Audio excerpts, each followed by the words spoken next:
किसी भी देश की प्रगति, उसका सामाजिक विकास और आर्थिक उन्नति उस देश की शिक्षण प्रणाली पर निर्भर है। कहते हैं कि अगर किसी भी देश को खत्म करना हो तो उसकी टॉप 5 यूनिवर्सिटीज को खत्म कर दो, वो देश वैसे ही खत्म हो जाएगा। अगर आपको वेस्टर्न्स की प्रोग्रेस को होल्ड करना है तो आप वेस्ट की बड़ी 5 यूनिवर्सिटी को खत्म कर दो, उनकी प्रोग्रेस खत्म हो जाएगी। ब्रिटिश काल में अंग्रेजों ने हमारे साथ यही किया है, न सिर्फ हमारे साथ बल्कि पूरे कॉमनवेल्थ कंट्रीज के साथ वो यही करते आए थे। अब जरा हमारी एजुकेशन सिस्टम को समझते हैं। हम जब पढ़ाई करते हैं तो हमें एक क्वेश्चन दिया जाता है और उस क्वेश्चन के नीचे उसका विस्तार से आंसर मौजूद होता है। उदाहरण के लिए जानते हैं कि एक सवाल है, ब्रह्मांड के बारे में विस्तार से परिचय दीजिए। इस सवाल का जवाब हमारी ही पुस्तकों में मौजूद होता है और हमें सिर्फ उस जवाब को पढ़ना होता है और उसे याद करना होता है। तो दोस्तों आप ही सोचिए, क्या ये हमारी परीक्षा है या सिर्फ हमारी याद शक्ति की? अगर हमें सवाल दिया जाता है, उसका जवाब भी वहीं पर मौजूद होता है और हमें सिर्फ उसे पढ़कर याद रखना होता है, तो ये तो परीक्षा हमारी याद शक्ति की हुई।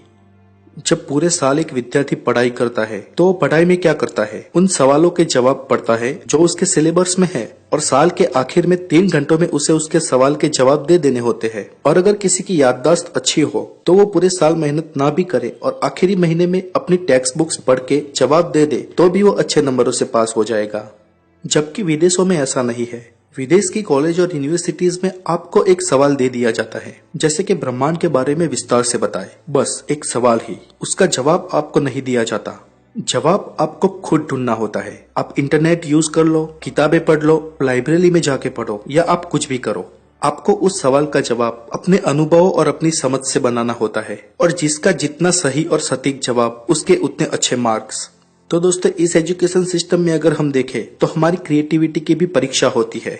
एक सवाल के लिए हम कई जवाब ढूंढ लेते हैं, इससे हमारा नॉलेज भी बढ़ता है और हमारी बुद्धि का भी विकास होता है। तो आखिर हमारा एजुकेशन सिस्टम ऐसा क्यों है? इसका जवाब है ब्रिटिश राज। दोस्तों ब्रिटिशरों को कॉमनवेल्थ कंट्रीज में राज करना था, इसलिए उस वक्त उनको ज्यादा बुद्धिजीवी लोग नहीं चाहिए थे, लेकिन महज क्लरिकल वर्क कर सके ऐसे क्लर्क उनको चाहिए थे जो उनका हिसाब किताब और पेपर वर्क संभाल सके। इसलिए उन्होंने हमारी गुरुकुल शिक्षण प्रणाली को नष्ट कर दिया और मैकेले शिक्षण पद्धति को एक्टिवेट कर दिया और हमारी शिक्षण पद्धति ऐसी ही बनाई जैसे कि पढ़ लिख कर अच्छे क्लर्क पैदा हो।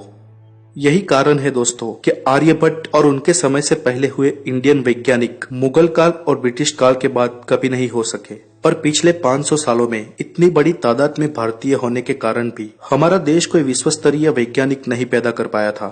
लेकिन दोस्तों खुशी की बात यह है कि आजादी के कुछ दशक बाद हमारी एजुकेशन सिस्टम में सुधार आया और साल 1990 के बाद तो हमारी एजुकेशन सिस्टम में काफी सारे फेरफार किए गए और उसके परिणाम आज हम देख रहे हैं। आज इंडिया में अच्छे साइंटिस्ट पैदा हो रहे हैं और वर्ल्ड को टॉपर युवा धन हम दे रहे हैं। लेकिन अफसोस मात्र इतना है कि आज भी मैकेले शिक्षण पद्धति को भारत से 100% नाबूद नहीं किया गया और ज्यादातर स्कूल तथा कॉलेजेस में पुरानी ही एजुकेशन सिस्टम को चलाया जा रहा है। दोस्तों आपको आश्चर्य होगा ये जान के कि भारत में कई जगहों पर आज गुरुकुल शिक्षण पद्धति से ज्ञान देने की प्रथा शुरू हुई है। आपने पिछले कुछ सालों से कई बुद्धिजीवी विद्यार्थियों को टीवी पर देखा होगा या लिम्का बुक और Guinness book of world record में नाम दर्ज करवाते हुए देखा होगा। ये सभी विद्यार्थी भारतीय गुरुकुल शिक्षण पद्धति से उत्तीर्ण हुए थे, जो वैदिक गणित, अंक शास्त्र, स्पेस साइंस और चरक संहिता जैसे विषयों में अव्वल होते हैं। आज इसरो इतने कम समय में और बहुत ही निम्न खर्च पर इतनी प्रगति कर रहा है, इसके कारण भी यही है कि वहाँ पर वैदिक गणित का उपयोग किया जा रहा है। दोस्तों अगर आप में से कोई विद्यार्थी है तो मेरा उनसे अनुरोध है कि आप किसी भी सवाल के सिर्फ एक दिए हुए जवाब पर निर्भर ना रहकर खुद अपनी तरफ से उसे खोजने की और जानने की कोशिश करें और नंबर के पीछे बिल्कुल न भागे, क्योंकि किसी भी एक परीक्षा में पास हो जाने से या फेल हो जाने से असल जिंदगी में रत्ती भर का फर्क नहीं पड़ता है। जीवन विद्यार्थी परीक्षाओं से बिल्कुल अलग है। मैंने बड़े बड़े स्कॉलर स्टूडेंट्स को जीवन की परीक्षा में फेल होते हुए देखा है और स्कूल में मध्यम तथा निम्न स्तर के स्टूडेंट्स को जीवन में लगातार ऊंचाइयों की सीढ़ी चढ़ते हुए देखा है। अगर आप आपकी पढ़ाई को एंजॉय करेंगे और कुछ सीखने के मन से एक खोजी की तरह पढ़ेंगे तो मेरा ये दावा है, जिंदगी की किसी भी परीक्षा में आप फेल नहीं हो सकते।